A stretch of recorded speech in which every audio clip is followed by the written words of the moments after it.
Selamat pagi dan salam sejahtera untuk kita semuanya. Pertama-tama, marilah kita panjatkan puji syukur kehadirat Tuhan Yang Maha Esa, di mana pada pagi hari yang cerah ini kita dapat berkumpul di UPT SPM SD Negeri 101880 Kanan 3 Tanjung Morawang. Nah, adapun susunan acara pada kegiatan kita hari ini, yaitu yang pertama adalah pembukaan oleh protokol, kemudian yang kedua adalah berdoa yang akan dipimpin oleh Ibu Ida Hairani, yang ketiga adalah menyanyikan lagu Indonesia Raya, yang keempat adalah kata sambutan dari Kepala Sekolah UPT SPM SD Negeri 101880 Kanan 3 Tanjung Morawang, dan yang keempat adalah pemaparan materi designasi budaya positif oleh CGT Angkatan 10 Kabupaten Deli Serdang, yang nanti akan dibawakan oleh Ibu Dian Mawarni SPD, dan acara yang terakhir adalah penutup. Nah, untuk menghemat waktu, kita masuki acara yang kedua, yaitu doa yang akan dipimpin oleh Ibu Ida Hairani. Kepada Ibu Ida kami persilakan.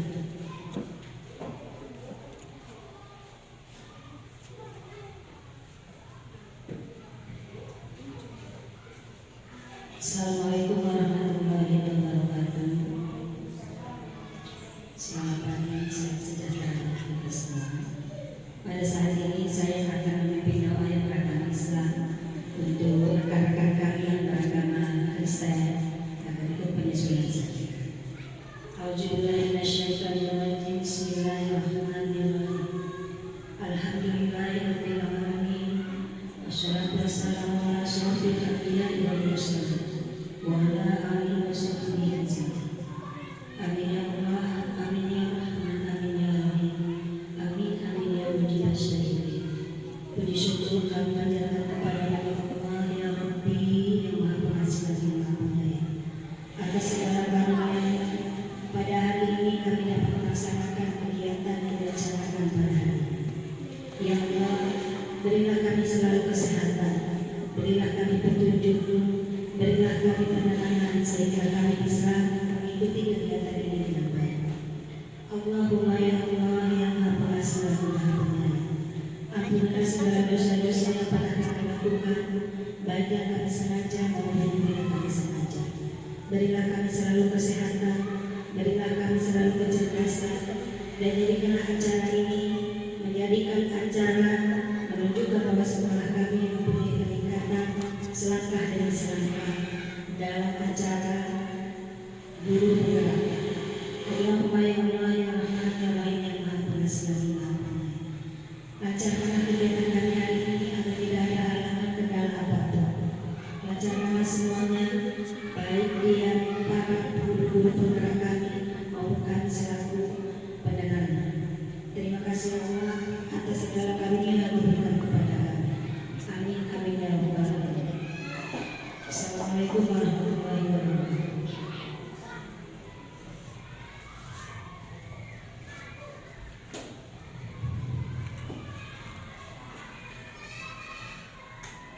Terima kasih atas doa yang telah kita panjatkan. Kita memasuki acara yang ketiga, yaitu menyanyikan lagu Indonesia Raya. Kepada para hadirin dimohon untuk berdiri.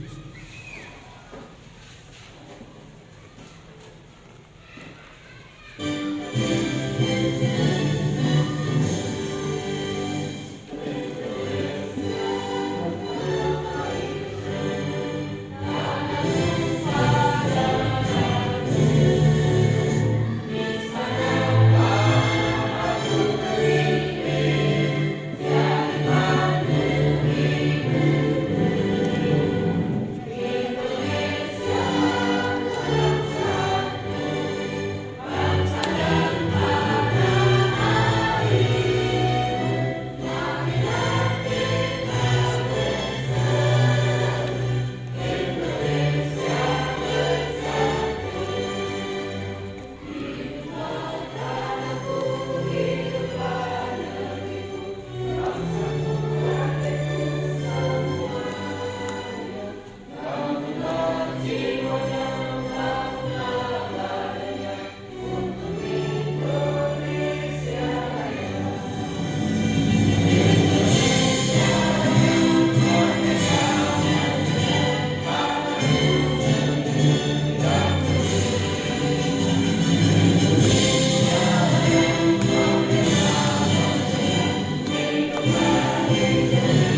Hadirin dipersilakan duduk kembali.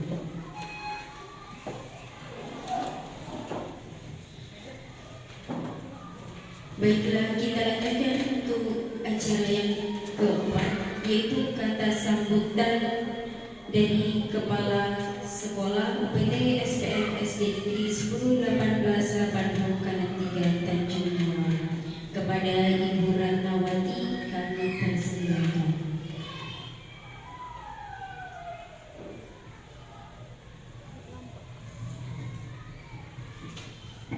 Assalamualaikum warahmatullahi wabarakatuh. Terima kasih. Baiklah, kita baca Bismillahirrahmanirrahim. Rabbi shrah li sadri wa yassir li amri wahlul 'uqdatam min lisani yafqahu qawli. Pertama-tama marilah kita panjatkan puji dan syukur kehadirat Allah Subhanahu wa taala yang mana telah memberikan rahmat, kesehatan, kesempatan kepada kita sehingga kita dapat berkumpul di SD 101 Adapun acara kita berkumpul ini yaitu dalam rangka diseminasi guru penggerak. Kita telah mengetahui dari awal Ibu Dian ada gugur mengikuti program calon guru penggerak angkatan 10. Kita di sini melihat Ibu Dian kondisinya sekarang ini dalam keadaan hamil ya kan, tapi tetap semangat. Itulah yang kita tiru nantinya. Ibu bapak guru, sebagai kita ketahui Ibu Dian Raja Gugur sedang mengikuti program guru penggerak. Dari awal kita semua memberikan dukungan yang positif agar Ibu Dian dapat melaksanakan program tersebut. Beberapa rangkaian sudah Ibu Dian laksanakan dan saat ini tibalah pada rangkaian berikutnya yaitu diseminasi tentang budaya positif di SD 1880 Kanan 3 Tanjung Benoa.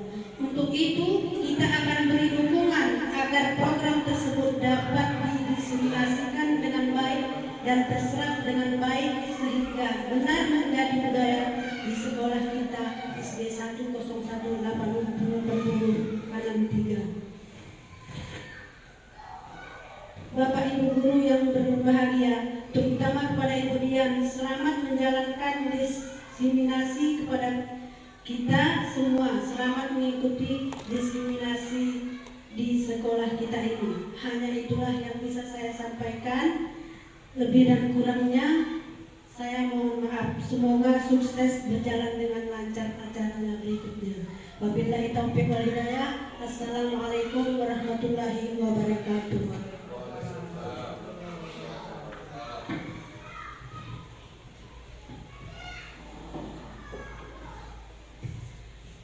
Terima kasih kata sambutan dari Ibu Kepala Sekolah Ibu Ratnawati SPD. Untuk selanjutnya yaitu pemaparan materi diseminasi aksi nyata modul 1.4 budaya positif oleh CGP Angkatan 10 Kabupaten Deli Serdang Ibu Dian Mawarni Raja Gugur SPD. Kepada Ibu Dian kami persilakan.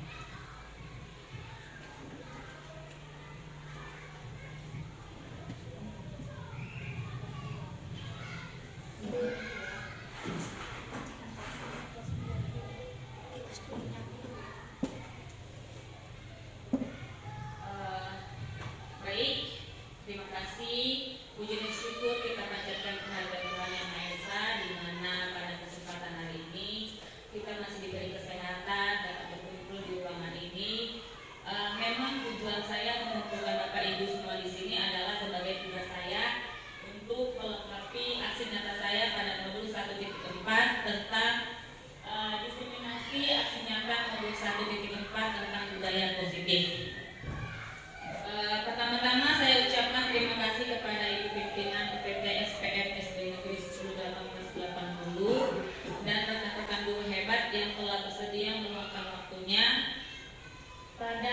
diseminasi kali ini.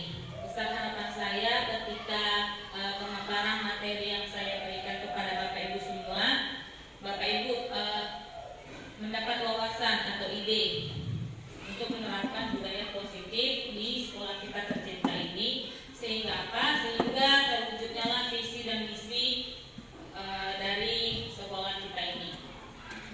Oke, kita mulai tanpa menggurui ya, tanpa menggurui Bapak Ibu atau merasa lebih. Ini hanya materi yang saya dapatkan di pendidikan calon guru penggerak.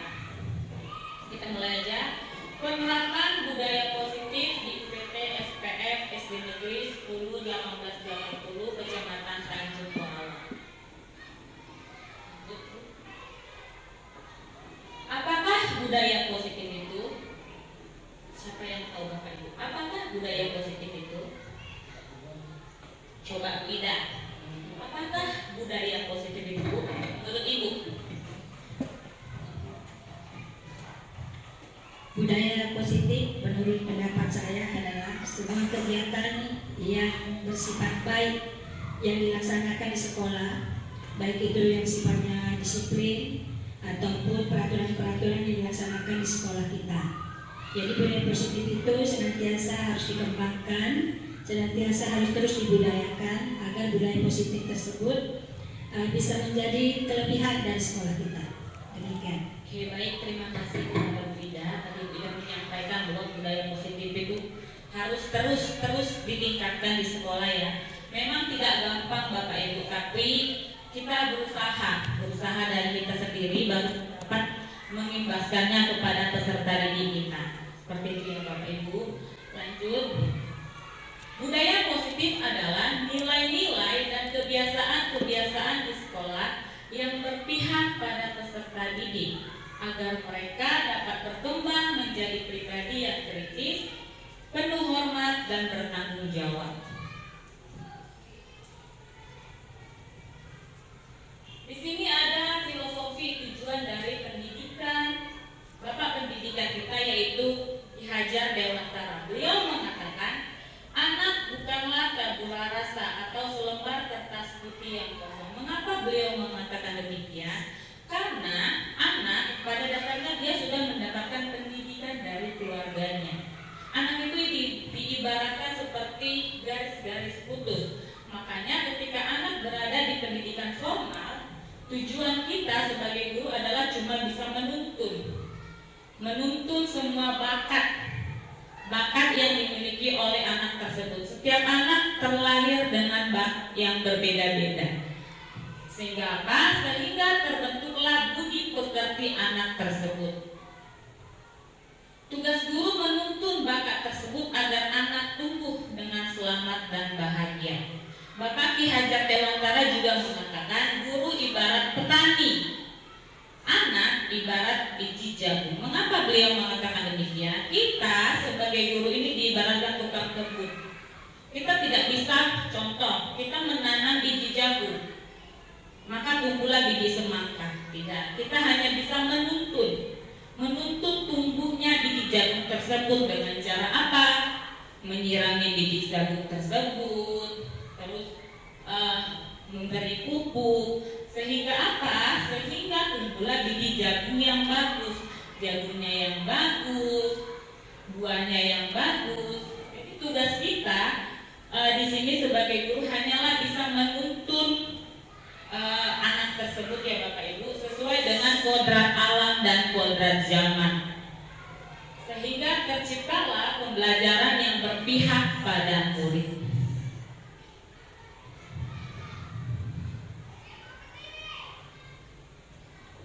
Di sini ada 6 ruang lingkup yang ingin saya sampaikan pada diseminasi kali ini. Yang pertama adalah disiplin positif dan nilai-nilai kebajikan universal. Yang kedua, teori motivasi, hukuman, penghargaan, restitusi. Yang ketiga, keyakinan kelas. Yang keempat, kebutuhan dasar manusia dan dunia berkualitas. Yang kelima, posisi kontrol guru. Dan yang keenam adalah segitiga restitusi. Bapak Ibu, saya ingin bertanya, dari ke-6 ruang lingkup ini yang mana sih yang jarang kita dengar di dunia pendidikan? Di bagian mana? Yang keenam ya, segitiga restitusi. Nanti akan saya sampaikan di slide selanjutnya. Di sini ada perubahan paradigma teori kontrol menurut Dr. William Glasser. Miskonsepsi tentang makna kontrol. Ada kesalahpahaman mengenai makna dari kata kontrol. Yang pertama, ilusi guru mengontrol murid. Kita sebagai guru tidak bisa mengontrol murid jika tidak ada motivasi di dalam diri anak tersebut. Contoh, pernah saya menyuruh anak didik saya untuk membuang sampah pada tempatnya. Itu karena apa? Karena saya yang mengontrol, karena saya yang menyuruh dia. Tapi ketika saya tidak menyuruh dia, apakah dia mau membuang sampah pada tempatnya? Tidak. Kenapa? Karena dia tidak ada motivasi dalam dirinya untuk membuang sampah tersebut pada tempatnya. Jadi hanya anak itulah yang bisa mengontrol dirinya sendiri. Sehingga apa? Sehingga dia membutuhkan motivasi intrinsik atau motivasi dari dalam dirinya sendiri.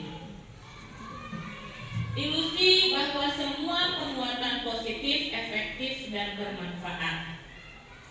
Ilusi bahwa kritik dan membuat orang merasa bersalah dapat menguatkan karakter. Ilusi bahwa orang dewasa memiliki hak untuk memaksa. Sehingga semua perilaku memiliki tujuan. Hanya Anda yang bisa mengontrol diri Anda. Kita tidak bisa mengontrol orang lain.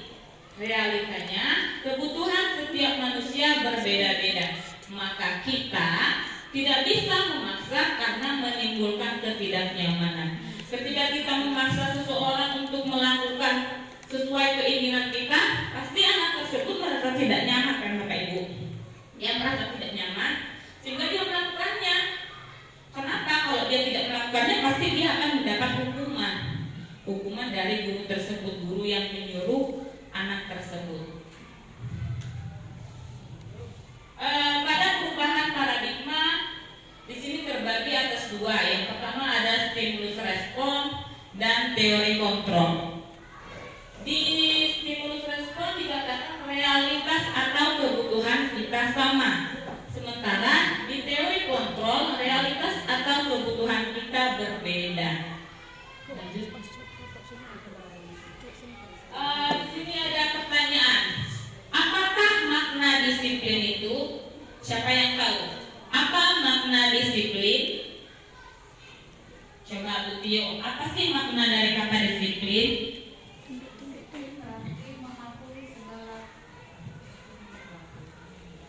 Menurut saya, disiplin adalah mematuhi segala peraturan yang ada secara umumnya. Oke, kata Bu Tio tadi disiplin adalah mematuhi peraturan yang ada, gitu ya. Di sini dikatakan makna disiplin adalah kebanyakan orang akan menghubungkan kata disiplin dengan tata tertib, teratur, dan kepatuhan pada peraturan. Kata disiplin juga sering dihubungkan dengan hukuman. Padahal itu sungguh berbeda, karena belajar tentang disiplin positif tidak harus dengan memberi hukuman. Justru itu adalah salah satu alternatif terakhir dan bila perlu tidak digunakan sama sekali. Di sini dikatakan bahwa kalau hukuman itu tidak perlu digunakan ya Bapak Ibu. Kita bisa mendisiplinkan anak itu dengan cara belajar melalui tindakannya sendiri. Jadi di sini dikatakan hukuman itu alternatif terakhir. Bila perlu tidak bisa digunakan, maka kita tidak boleh menghukum peserta didik kita, karena hukuman itu bersifat satu arah. Hanya anak yang merasa dirugikan jika kita menghukum anak tersebut. Lanjut. Ki Hajar Dewantara menyatakan bahwa untuk mencapai kemerdekaan atau dalam konteks pendidikan kita saat ini, untuk menciptakan murid yang merdeka, syarat utamanya adalah harus disiplin diri yang memiliki motivasi internal atau motivasi dari dalam diri anak tersebut.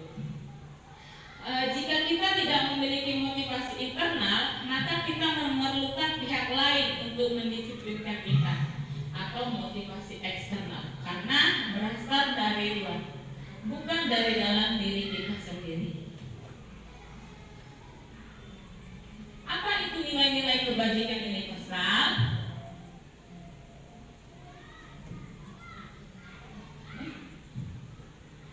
Nilai-nilai kebajikan adalah sifat-sifat positif yang merupakan tujuan mulia yang ingin dicapai setiap individu.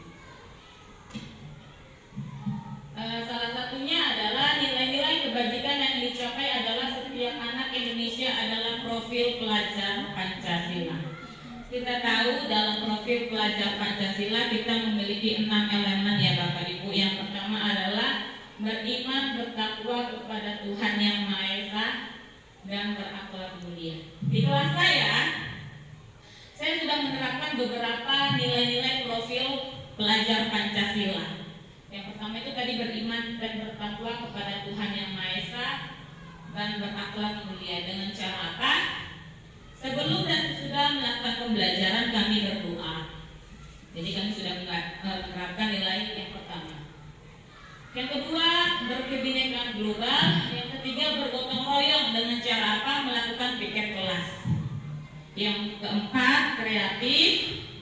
Kami pernah melakukan pembelajaran menggunakan media bahan bekas dengan memakai gelas bekas, gelas-gelas seperti botol aqua yang tidak digunakan. Kami gunakan kembali untuk media pembelajaran di kelas kami. Yang kelima ada bernalar kritis, dan yang keenam adalah mandiri. Itulah yang ingin dicapai pada pendidikan kita. Kita tahu kita menggunakan kurikulum merdeka ya. Kita harus menerapkan nilai-nilai profil pelajar Pancasila. Yang kedua, materi yang kedua adalah teori motivasi hukuman dan penghargaan restitusi. Ada 3 motivasi perilaku manusia menurut Diana Bosen. Yang pertama, untuk menghindari ketidaknyamanan atau hukuman, apa yang akan terjadi apabila saya tidak melakukannya. Yang kedua, untuk mendapatkan imbalan atau penghargaan dari orang lain, apakah yang akan saya dapatkan bila saya melakukannya. Yang ketiga, untuk menjadi orang yang mereka inginkan dan menghargai diri sendiri dengan nilai-nilai yang percaya. Akan menjadi orang yang seperti apa saya melakukannya? Maka tujuan dari Diana Bosen tersebut adalah tujuan dari disiplin positif adalah menanamkan motivasi yang ketiga pada murid-murid kita, yaitu menjadi orang yang mereka inginkan. Kita tidak bisa memaksa seperti apa peserta didik kita. Hanya mereka menjadi apa mereka, seperti apa yang mereka inginkan. Tugas kita di sini sebagai guru hanyalah menuntun anak tersebut. Sehingga apa? Ketika murid-murid kita memiliki motivasi dari dalam diri mereka tersebut, mereka telah memiliki motivasi intrinsik yang berdampak jangka panjang. Motivasi yang tidak akan terpengaruh pada adanya hukuman atau hadiah. Mereka akan tetap berperilaku baik dan berlandaskan nilai-nilai kebajikan, karena mereka ingin menjadi orang yang menjunjung tinggi nilai-nilai yang mereka hargai. Pertanyaannya sekarang, bagaimana cara kita sebagai guru untuk menanamkan disiplin positif yang positif ini kepada murid-murid kita? Tindakan terhadap suatu pelanggaran pada umumnya berbentuk hukuman atau konsekuensi. Di sini saya ingin bertanya kepada Bapak Ibu, apa sih perbedaan hukuman dan konsekuensi? Coba Bu Rina dulu. Ya, kalau hukuman Berarti adalah imbalan yang akan kita terima ketika kita melakukan kesalahan. Namun hukuman itu pasti sifatnya adalah merugikan. Sedangkan kalau konsekuensi adalah tindakan yang harus kita lakukan untuk memperbaiki kesalahan yang telah kita lakukan. Nah, contohnya seperti ini. Saya main-main sapu, gitu kan? Saya lempar sapunya, tiba-tiba sapu itu patah. Nah, ketika sapu itu patah, pasti perlu diperbaiki. Nah, gimana tindakan saya untuk memperbaiki sapu itu sampai sapu itu bisa dipakai kembali? Itulah yang namanya konsekuensi. Terima kasih. Ya, baik, benar sekali ya yang dikatakan Bu Lina. Hukuman dan konsekuensi itu berbeda. Hukuman itu bersifat satu arah, hanya anak yang merasa dirugikan. Sementara konsekuensi adalah kesepakatan yang kita sepakati antara guru dan murid, sehingga jika dia melanggar, dia akan mendapat konsekuensi yang sudah disepakati, sehingga tidak ada merasa dirugikan di sini. Seperti itu ya. Lanjut. Di sini saya ingin minta Bapak Ibu bantu saya menjawab. Ada tindakan dari guru termasuk hukuman atau konsekuensi ya Bapak Ibu. Mencatat 100 kali di dalam buku kalimat saya tidak akan terlambat lagi karena terlambat ke sekolah. Itu termasuk hukuman atau konsekuensi Bapak Ibu? Lari mengelilingi lapangan basket 2 kali karena terlambat hadir di sekolah. Membersihkan coretan yang dibuatnya di meja tulis. Murid diminta untuk push up 15 kali karena tidak menggunakan masker ke sekolah. Menggantikan kertas tugas teman yang telah dicoret-coret. Berjemur di lapangan basket pada pukul 12 siang karena mengobrol dengan teman. Murid diminta bertelanjang kaki sepanjang hari karena tidak menggunakan sepatu warna hitam sesuai peraturan sekolah. Hukuman ada konsekuensi ya. Berdiri di depan kelas sambil mengangkat kaki satu karena tidak bisa menjawab pertanyaan. Coba kita cek ya, cross check jawabannya. Yang pertama itu termasuk hukuman. Kenapa Bapak Ibu? Karena tidak ada manfaatnya. Ya kan? Mencatat 100 kali. Ada nggak manfaatnya? Baik guru maupun murid tidak ada manfaatnya. Yang kedua juga hukuman. Yang ketiga adalah konsekuensi. Kenapa konsekuensi? Di sini anak diminta untuk bertanggung jawab atas perbuatannya. Dia mempertanggungjawabkan perbuatan yang telah dilakukannya. Seperti itu ya Bapak Ibu. Apa yang dapat kita simpulkan? Hukuman bersifat tidak terencana atau tiba-tiba. Hukuman bersifat satu arah dari pihak guru yang memberikan dan murid hanya menerima suatu hukuman tanpa melalui kesepakatan atau pengarahan dari pihak guru baik sebelum atau sesudahnya. Sementara konsekuensi sudah terencana atau disepakati, sudah dibahas dan disetujui oleh murid dan guru. Umumnya bentuk-bentuk konsekuensi dibentuk oleh pihak guru di sekolah. Dan murid sudah mengetahui sebelumnya konsekuensi yang akan diterima bila ada pelanggaran.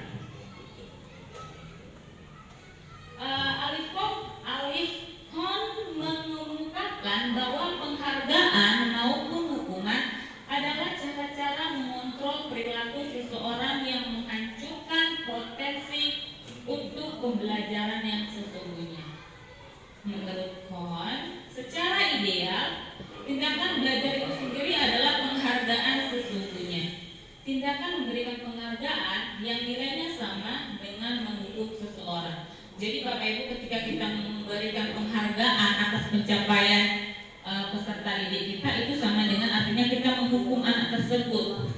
Kenapa? Karena kalau penghargaannya tidak diberikan lagi, pasti anak tersebut tidak akan termotivasi di dalam dirinya, karena dia akan mengharapkan penghargaan aja. Namun jika penghargaan itu tidak diberikan, maka dia tidak akan ada motivasi di dalam dirinya. Mengapa? Karena penghargaan merupakan pengaruh jangka pendek dan jangka panjang. Penghargaan tidak efektif. Penghargaan merusak hubungan. Kenapa merusak hubungan? Pasti ada anak yang akan iri jika kita memberikan penghargaan kepada anak yang lebih daripada kemampuan anak yang tersebut. Makanya dikatakan penghargaan merusak hubungan. Penghargaan mengurangi ketepatan. Penghargaan menurunkan kualitas. Penghargaan mematikan kreativitas. Penghargaan bersifat menghukum. Apa yang dibutuhkan? Yang dibutuhkan adalah motivasi dari dalam anak tersebut, motivasi yang ada di dalam dirinya. Sehingga apa? Sehingga saat anak belajar untuk pertama kali menggabungkan huruf-huruf dan kata-kata serta menyadari bahwa ia dapat membaca, timbul pijar di matanya dan sebuah senyuman di wajahnya.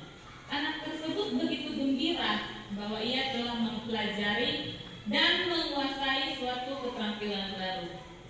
Kesadaran akan kemampuannya bahwa dia sudah dapat membaca sesungguhnya merupakan sebuah penghargaan. Jadi kita tidak boleh ya Bapak Ibu memberikan penghargaan kepada anak didik kita. Karena apa? Karena itu adalah motivasi eksternal. Jadi dia tidak ada motivasi dalam dirinya.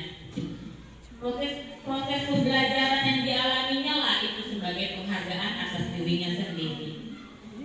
Jika kita memberikan penghargaan kepada seorang anak pada saat dia sedang merasa bangga dengan pencapaiannya sendiri, maka kita akan mengambil kegembiraan yang saat itu sedang dirasakan secara alaminya. Yang ketiga, selanjutnya adalah restitusi. Apa itu restitusi?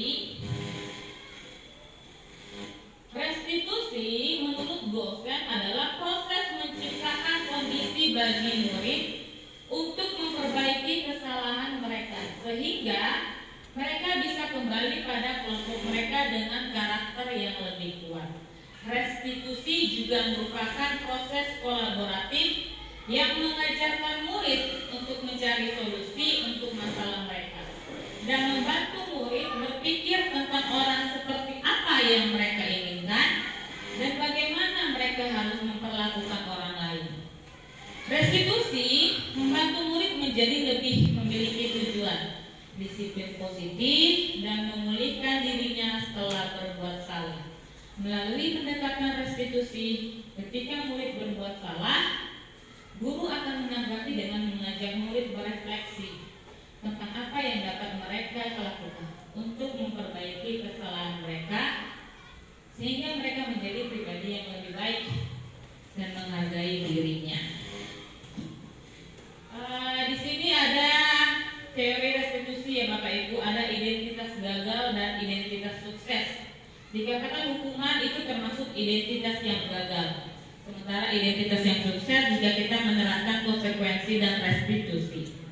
Di hukuman, sesuatu yang menyakitkan harus terjadi, sementara konsekuensi sesuatu harus terjadi. Pada restitusi, restitusi merupakan pilihan.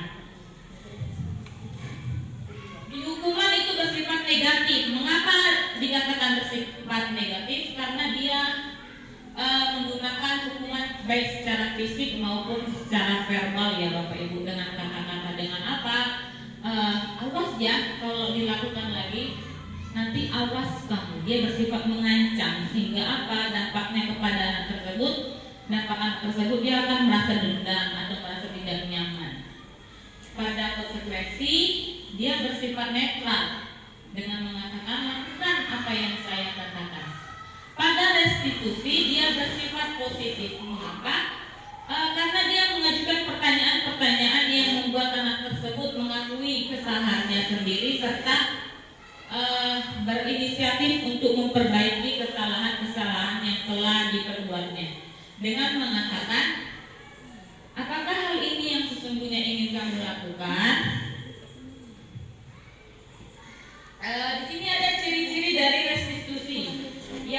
membedakannya dengan disiplin lainnya. Yang pertama adalah restitusi bukan untuk menebus kesalahan, namun untuk belajar dari kesalahan. Restitusi memperbaiki hubungan. Restitusi adalah tawaran, bukan paksaan. Restitusi menuntun untuk melihat ke dalam diri. Restitusi mencari kebutuhan dasar yang mendasari tindakan. Restitusi fokus pada solusi, dan restitusi mengembalikan murid yang berbuat salah pada kelompoknya. Kita masuk yang ketiga ya Bapak Ibu, ruang lingkup yang ketiga. Apa itu keyakinan kelas? Coba teman-teman, apa itu keyakinan kelas? Keyakinan kelas adalah untuk mendidik anak kita lebih yakin di kelas itu dia bisa nyaman belajar, bisa dia mendapat pelajaran dengan baik dari gurunya, dan tidak diganggu kawannya untuk belajar.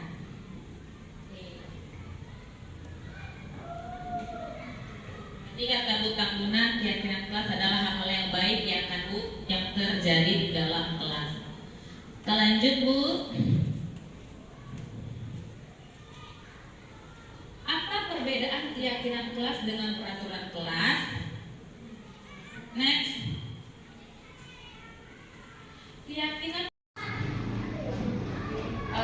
mengapa harus ada keyakinan kelas? Apa manfaatnya?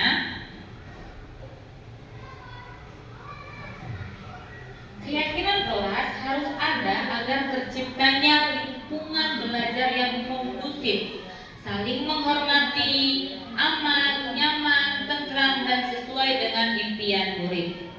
Menetapkan ekspektasi komunikasi yang jelas antara guru dan murid, mendorong hubungan yang positif antara guru dan murid. Di sini ada pembentukan keyakinan kelas atau sekolah. Yang pertama, keyakinan kelas lebih bersifat abstrak ya Bapak Ibu, bersifat secara langsung daripada peraturan yang lebih rinci dan konkret. Keyakinan kelas berupa pernyataan-pernyataan universal. Pernyataan keyakinan kelas senantiasa dibuat dalam bentuk positif. Keyakinan kelas hendaknya tidak terlalu banyak sehingga mudah diingat dan dipahami oleh semua warga kelas.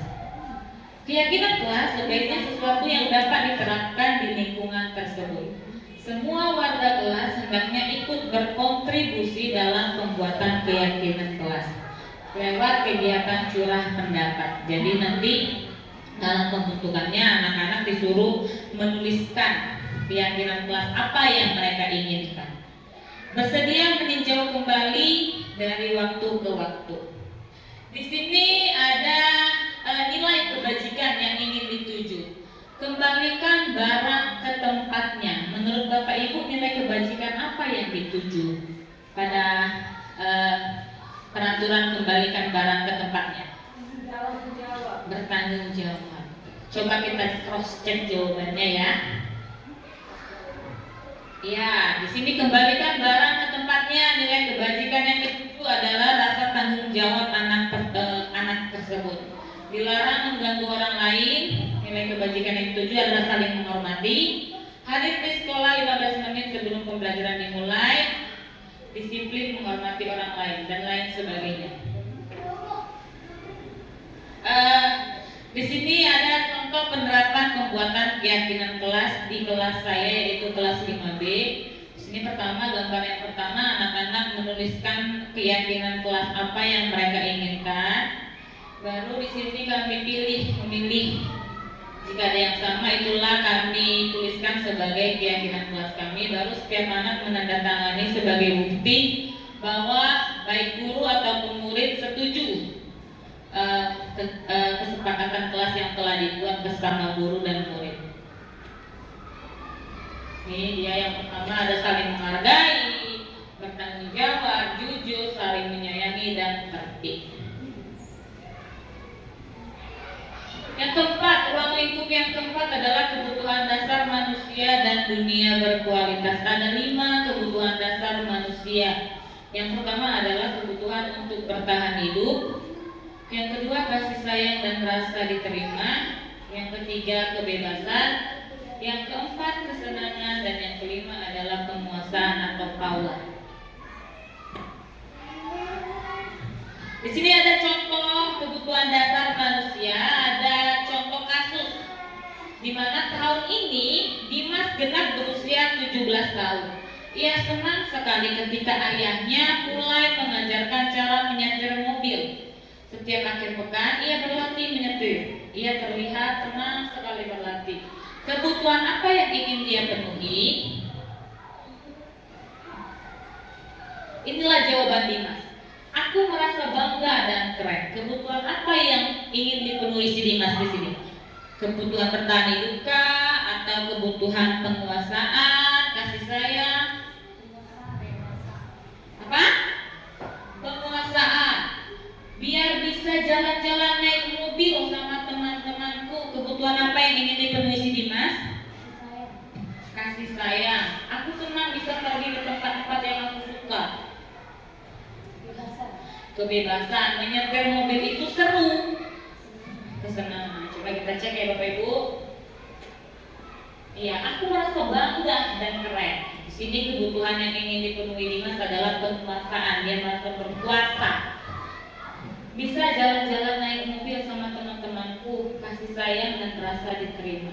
Aku senang pergi ke tempat yang aku suka, kebebasan. Nyetir mobil itu seru, itu kebutuhan kesenangan.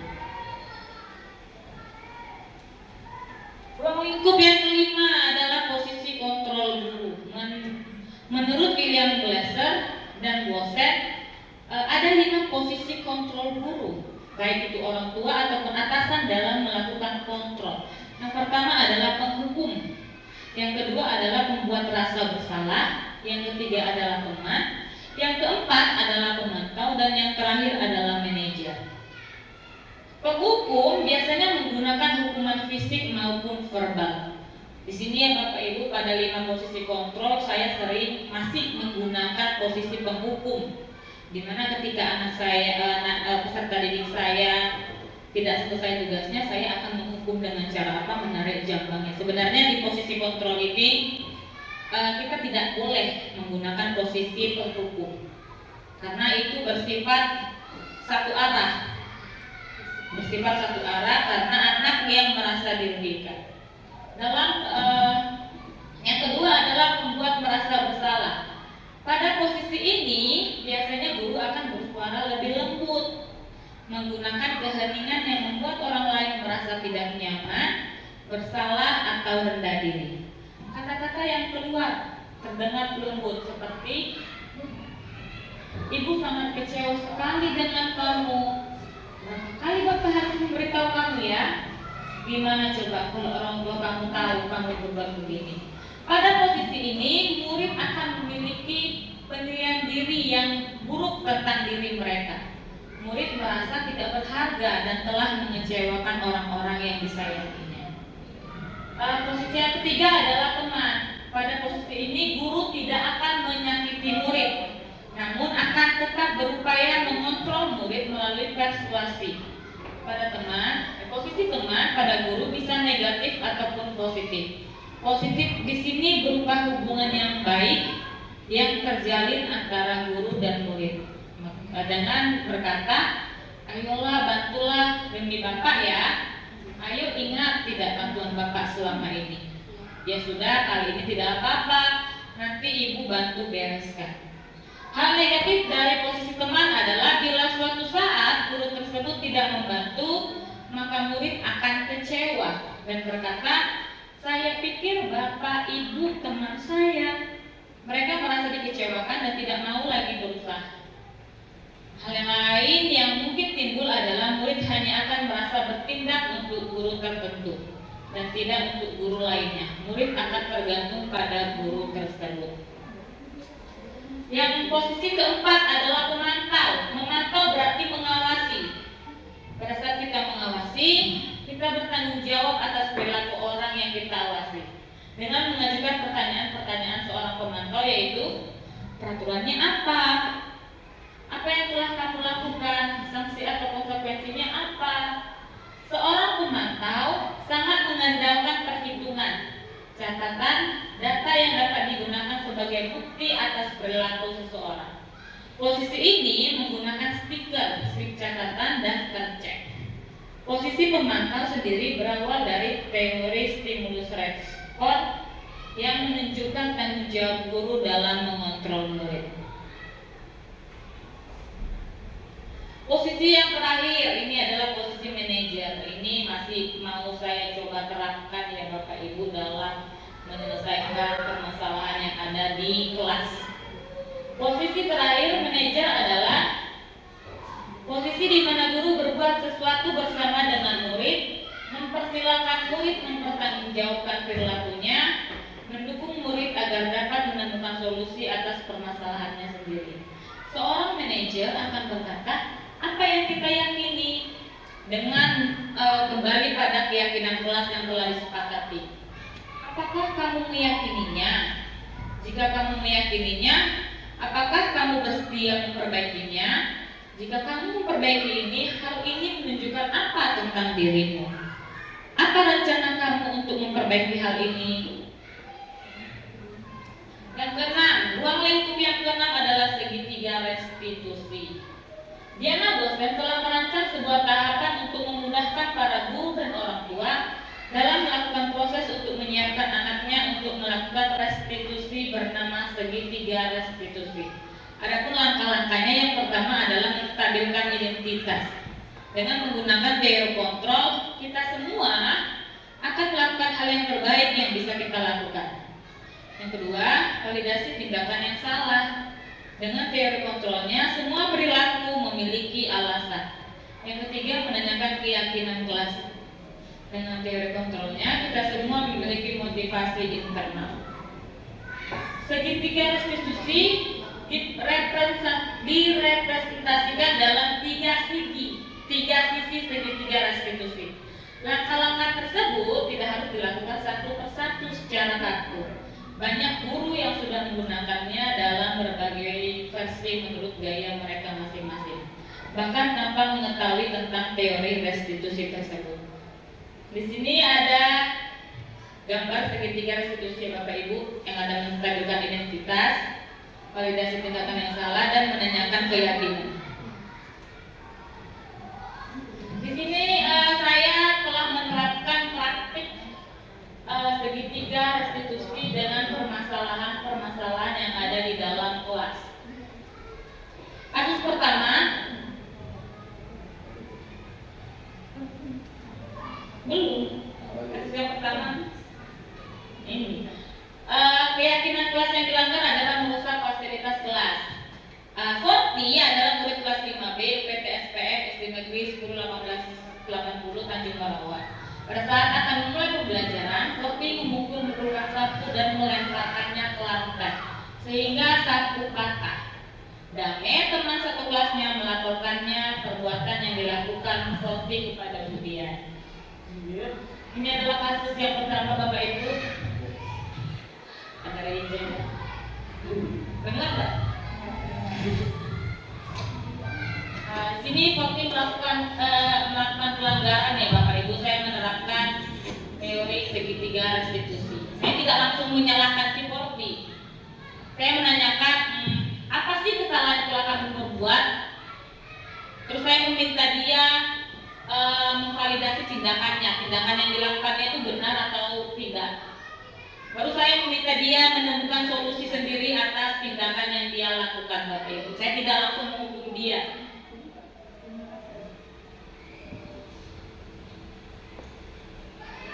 Udah ya, nggak dengar. Next one.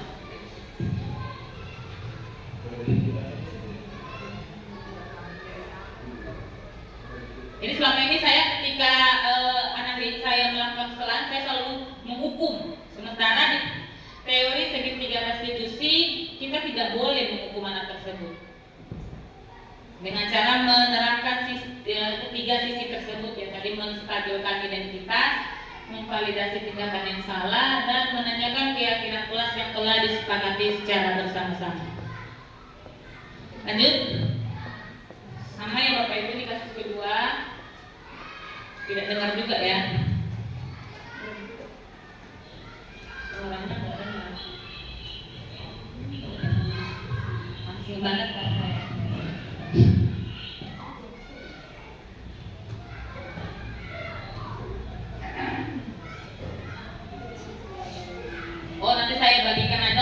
videonya ya Bapak Ibu ya, nanti kita bagikan di grup kita, teman-teman tidak dengar.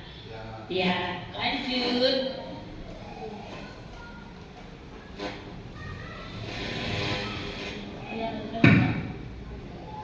Ini ada tanggapan murid ketika permasalahannya telah menggunakan teori segitiga restitusi. Anak tersebut senang. Kenapa? Karena kita sebagai guru tidak menghukumnya,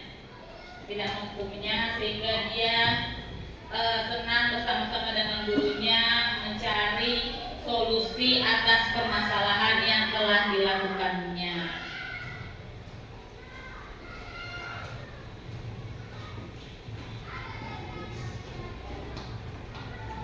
Lanjut.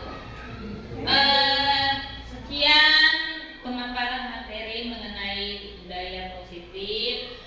Besar harapan saya melalui pemaparan materi kali ini kita dapat menerapkan sikap budaya positif di lingkungan sekolah kita ya Bapak Ibu. Sekian dari saya, terima kasih. Tepuk tangannya dong.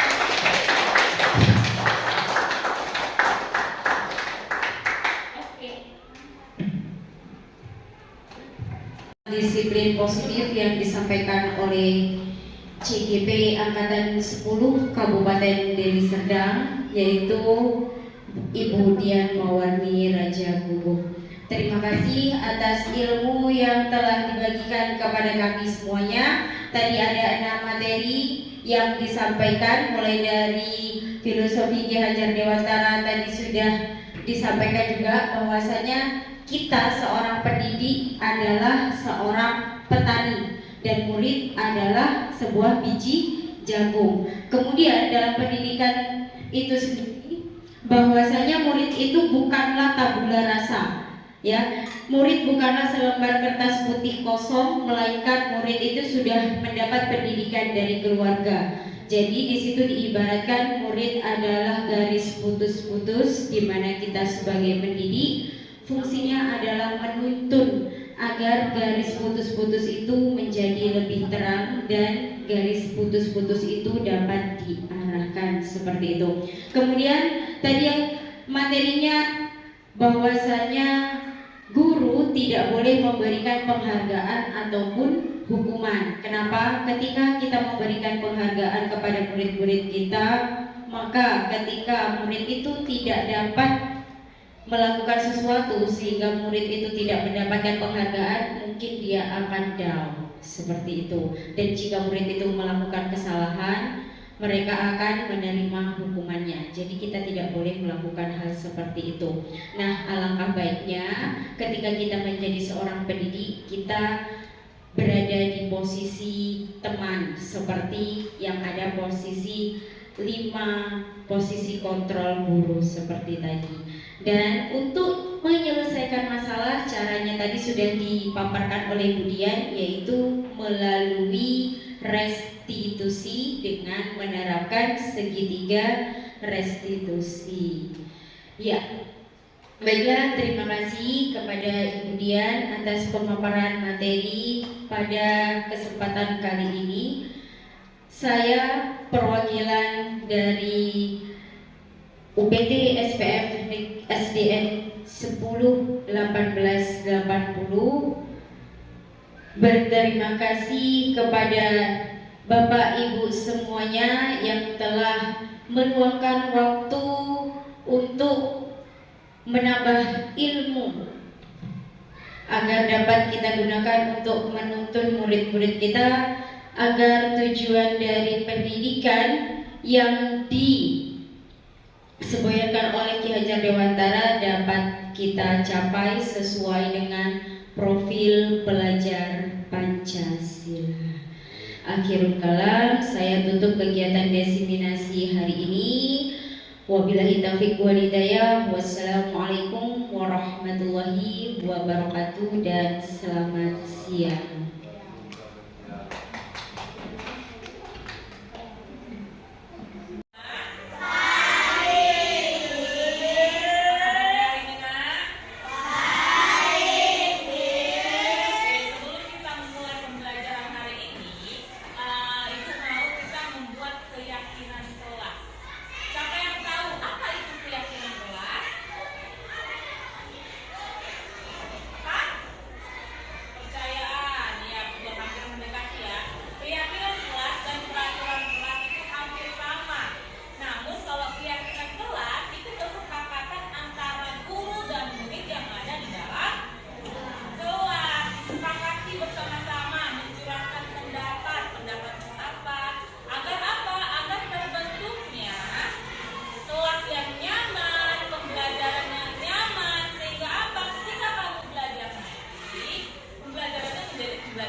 Yang kedua